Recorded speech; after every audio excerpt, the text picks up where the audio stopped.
Hello, everyone. Welcome once again to the 2020 Talk Show, a 20-minute talk show that puts the spotlight on you, the people. I am Rotarian Sandeep Ohri, and I thank you for joining me once again. This is the fifth in our series, and I'd like to thank all of you who have watched the earlier 4 episodes. Those videos have reached close to 30,000 people now, and I'm truly grateful for your support and encouragement. Your feedback and comments encourage me to keep doing this, so please keep those coming in. But this program is not about me. I've been blessed to have met a few wonderful people in my life who have some really fascinating stories to tell about their own lives, which will serve to inspire, motivate, and even educate us and teach us a few good things to make our own lives better. Many of these people go about their daily lives as if nothing has happened and in their own quiet manner, and we don't really know what they've been through. Some of these stories have probably never been shared on a public platform, and some of them are even appearing on screen for the first time.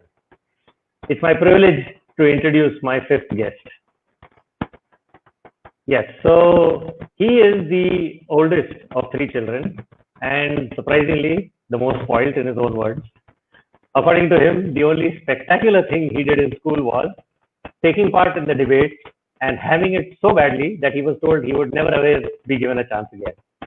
As a child, all he wanted to do was open an automobile workshop, and he admits that even today, that's really what he'd like to do is watch cars getting repaired. But life had something else in store for him.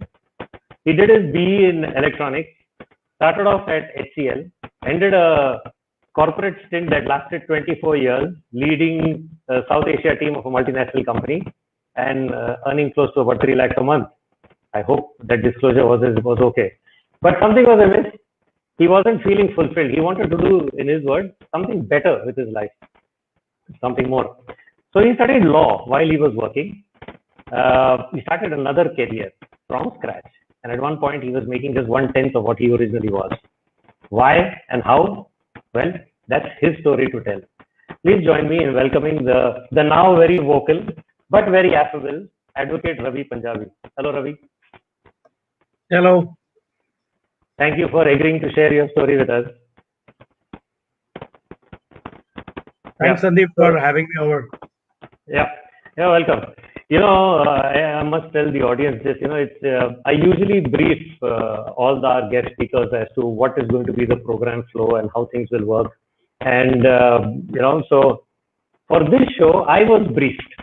You can't ask me about this. This matter is sub judice. I can't put this on the record. Those things are off the record. And I'm like, okay, So Ravi, I keep forgetting I'm dealing with the advocate Ravi now. Okay, Ravi, when we start, please, tell me this.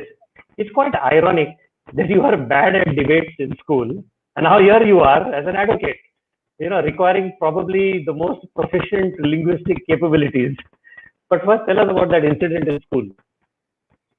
So, Sandeep, what really happened at school was, I was in the 7th standard. There was a debate about democracy versus dictatorship. I was well prepared, but that was the first participating in a debate. So I went up on the stage, and as I saw the 250 odd children sitting, all my students, friends, buddies, I was like really scared that I would forget what I had to say.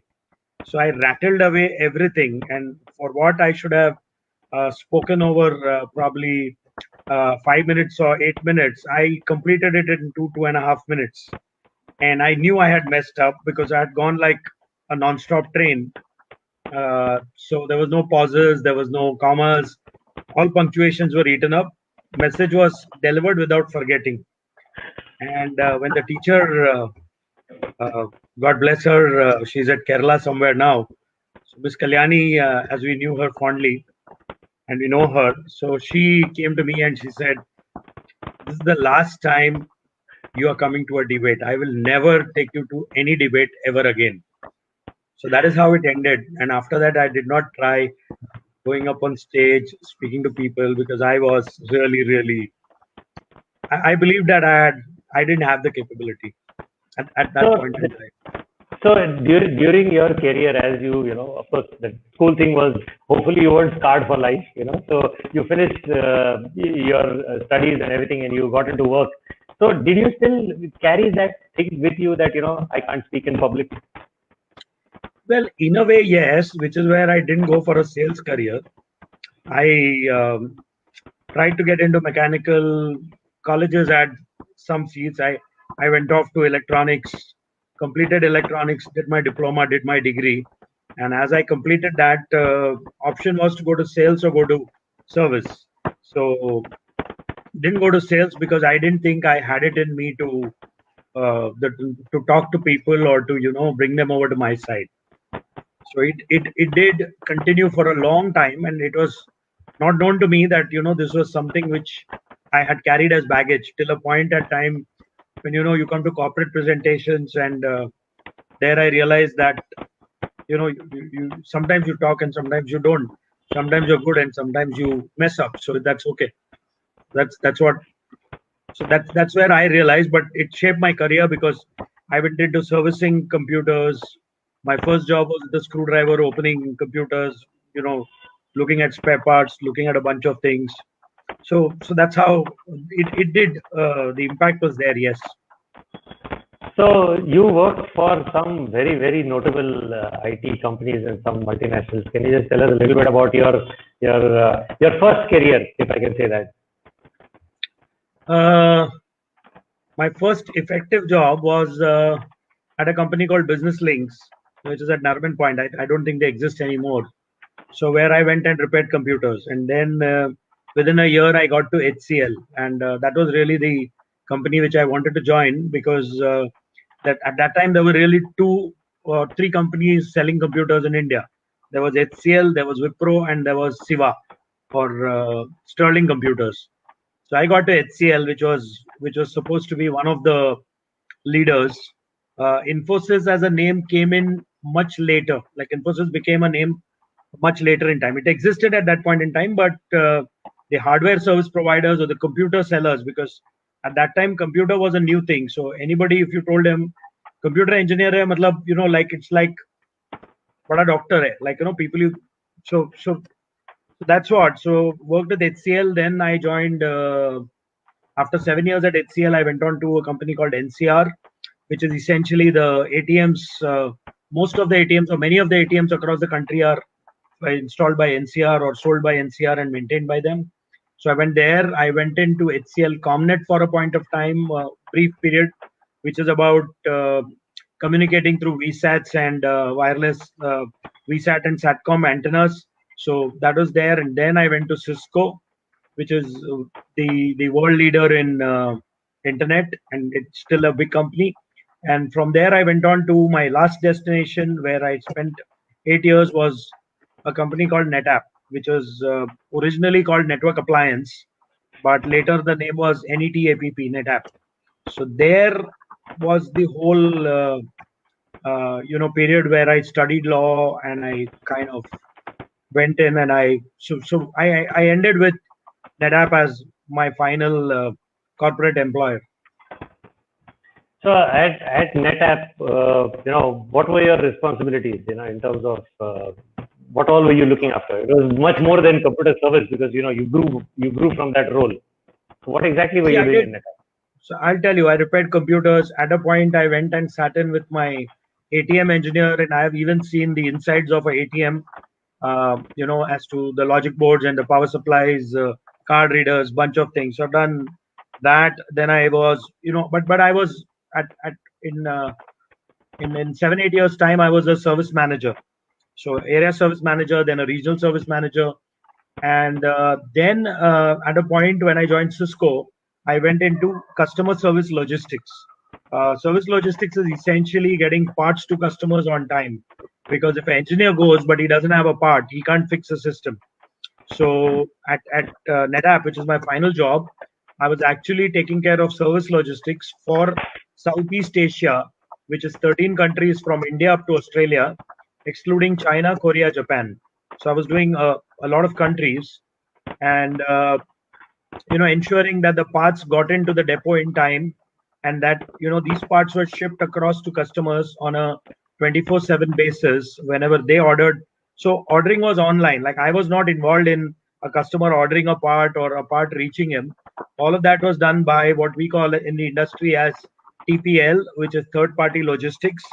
So what you know as DHL, UPS, those companies used to do the work from end to end, like the actually the delivery, the shipping of the parts. So we had freight forwarders like expediters. So getting the parts in, getting them cleared, ensuring that the chain is maintained, because it's like you go to say you have a laptop and you lose a part, you lose a keyboard or you lose a hard disk. Now you need it, but it has to be stocked in the nearest depot so that you get the part. So in case of NetApp, it was filer boxes, it was data storage, so it was hard drives and motherboards and a whole lot of those things.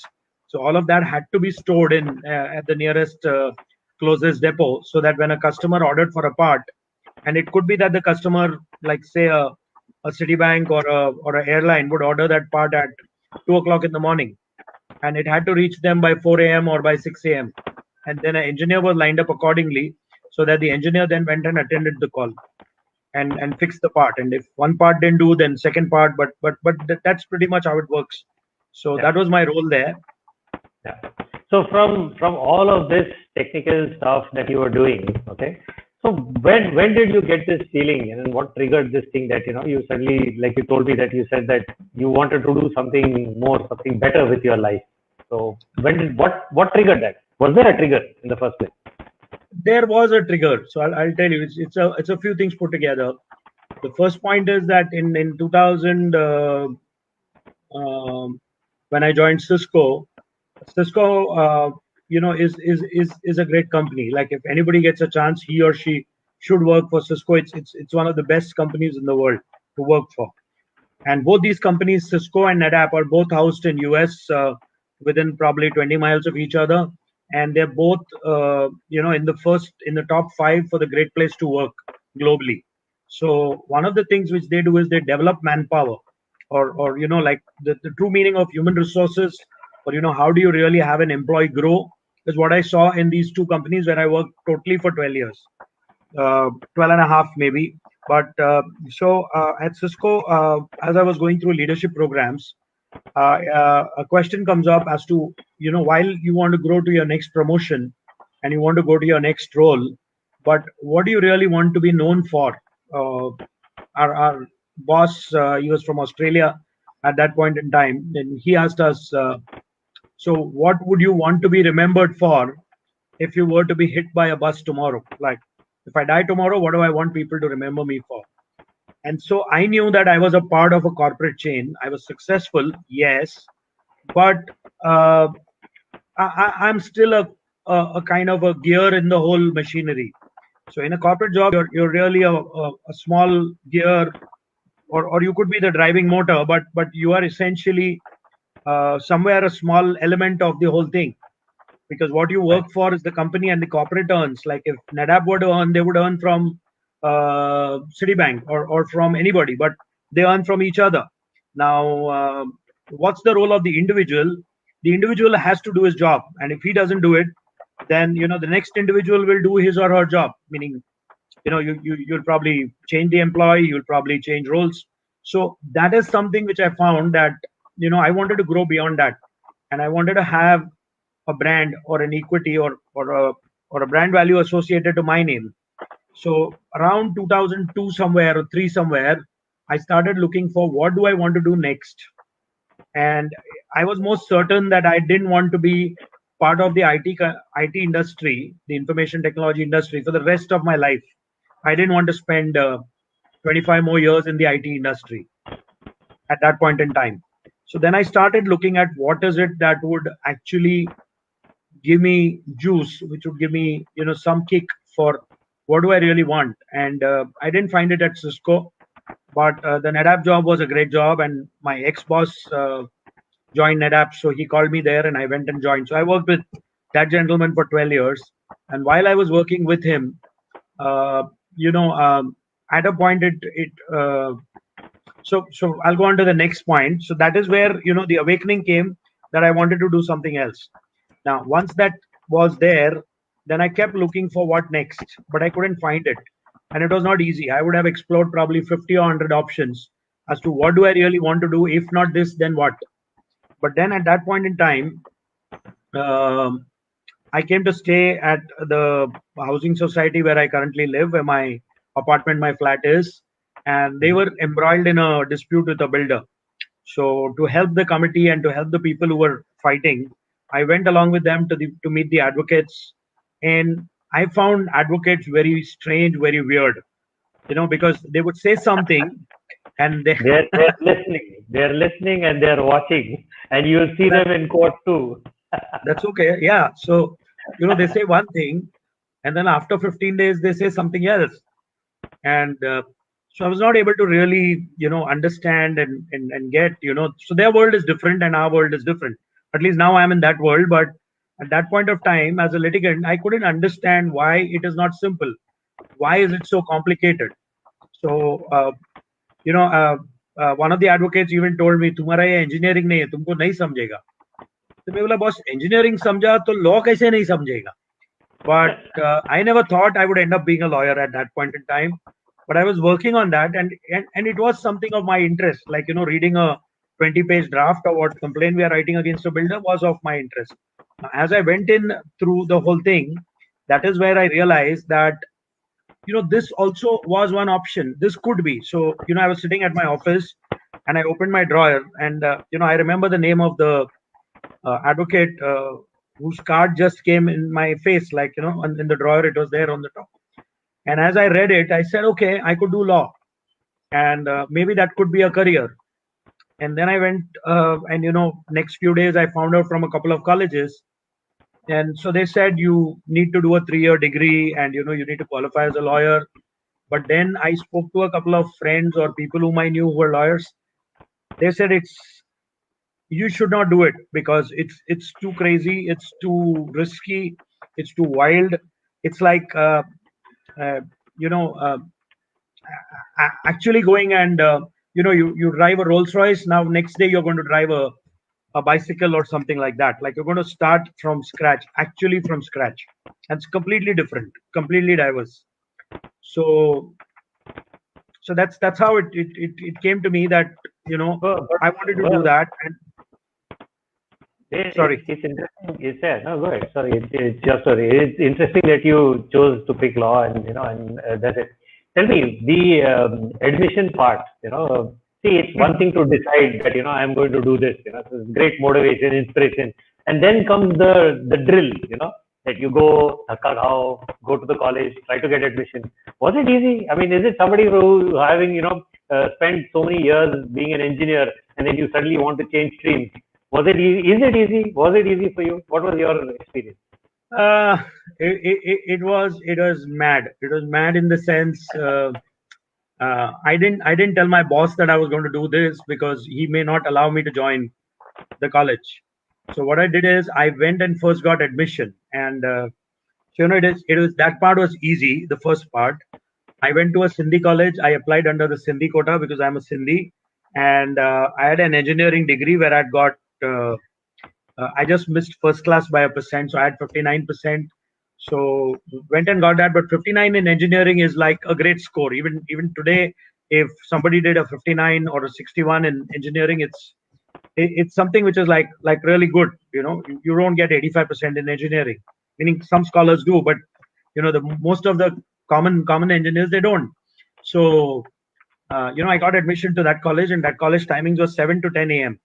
So I went and told my boss, who's at Hong Kong, and so I told him, David, I want to, transition, and I want to do law. And for now, I'm doing law, but it's going to be 3 years. So he said, look, I think you need to look for some job which is part time, so that I can't allow you to do your job, and I can't allow you to take morning school because there they call it schools, going back to school.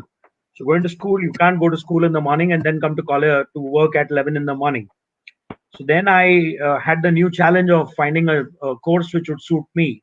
And so, the Mitibai campus, there's a college called Jitendra Chauhan. So I went to Jitendra Chauhan, and I went to meet the principal. And so as I sat down, said hello to the principal and spoke to her, she said, okay, so your child wants admission. So I said, no, my child doesn't want admission.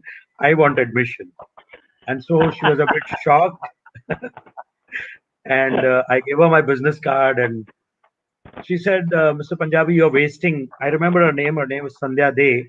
I think she belonged to Nagpur. A very, very, great lady. And I would call her great because she gave me admission. But Yeah, I was about to say she was, that. Yeah, sure. She had to be no, but great. she Yeah. was an awesome person. And she told me the management has 10 seats. But, given the management of the Kelwani Mandal, she said, in the past few years, I have never exercised my principal quota. So for principal, Mhm. I get quota to recommend one student, but I have never used that. And when I gave her my whole story and I told her that I want to actually work in the system and I want to bring about some transformation, I want to bring about some improvement in the system, such that the interface between a advocate and a litigant should get better. Because I saw a lot of gap there. What the advocate says and what the litigant hears, or the person who's fighting the case, is two different things. So she then was kind enough on the last day to call me and say, Mr. Punjabi, you have to reach here by 4 o'clock today evening and carry your demand drafts, because you'll tell me at 4 o'clock that the bank is closed. And so it's on the last day, and tomorrow there is no chance. So today you have to complete this work. And so I ran, I did what I had to do, get the check, the DD, and be there in time. And I saw, at the admission counter, I saw a sheet which had 10 entries, and my entry was like the last, and it said principal's recommendation. So, that is how and there were people who were willing to pay tons of bribe. And there was a guy who actually complained after that because he was denied a seat, and he became like my enemy in life, because he thought that I ate up. He was a Gujarati, so Mitibai is Gujarati quota. Sindhis are like nobodies. Matlab, this is the system. So that's what actually happened, and that's how I got my seat. Yeah. So that's very interesting. Ravi, tell me, uh, if you were given a chance to start all over again, would you now start with law, or would you start with automobile workshop, or still choose engineering, or do something completely, something fourth? Actually, the thrill which it has given me. Uh, I don't think I'm going to change career once again I'm 51 now, so I don't think I'm going to try that No, no, again. I'm not saying you're going to change But it but now. but I'm but saying if if I you had a was where chance I to was start 10 years with. ago, Yeah. if I was where I was in 2008, and if I had to take a similar decision, I would. I don't repent. I don't regret. Taking this plunge. Though it has a lot of compromises. It has a lot of you have to live life differently, because a corporate job is very cushy. You're paid for, your medical insurances are paid for, uh, your life insurance is paid for. So you have to being on your own, and after 24 years of corporate life, in corporate life you're like really spoiled. You get a pricey laptop every 3 years as a matter of entitlement. Here you have to earn every rupee which you spend. So, but I would do it again. Yes. Yeah. Okay. Cool. So Ravi, that was great. It was very interesting to hear from you about how you moved from that, as you call, cushy corporate life. Not all of my friends would agree that the corporate life is cushy, but yes, it does give you certain peace of mind, and certain things you tend to take for granted. Which then the reality hits you when you change over. So One thanks minute. very One much. minute. Yeah, One sure. Go minute. To ahead. your friends who disagree that corporate life is cushy, ask them that when their SMS gives that blip, the phone SMS comes in on the 30th of the month, and which Uh-huh. shows your account balance jumped up. When that doesn't happen for a month, how would they feel? Yeah. So that is Exactly. where it is very cushy. But anyways, Yeah. go on. Sorry, I Right. interrupted you. Yeah. No, no, that's absolutely fine. It's your perspective. Yeah. So good. So thank you for sharing your story in terms of what really made you move from that corporate life into something which is so very different. Generally people move from there into consulting roles and teaching roles and coaching roles, but you decided to actually change and go and start something right from scratch.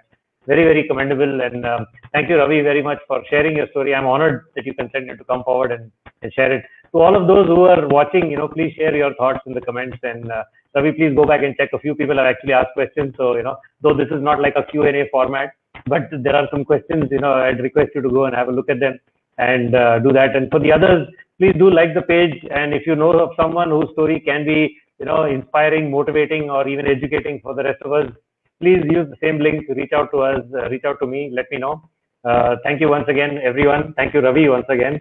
And please stay safe. Ravi, don't go anywhere. I'll just turn off the live stream.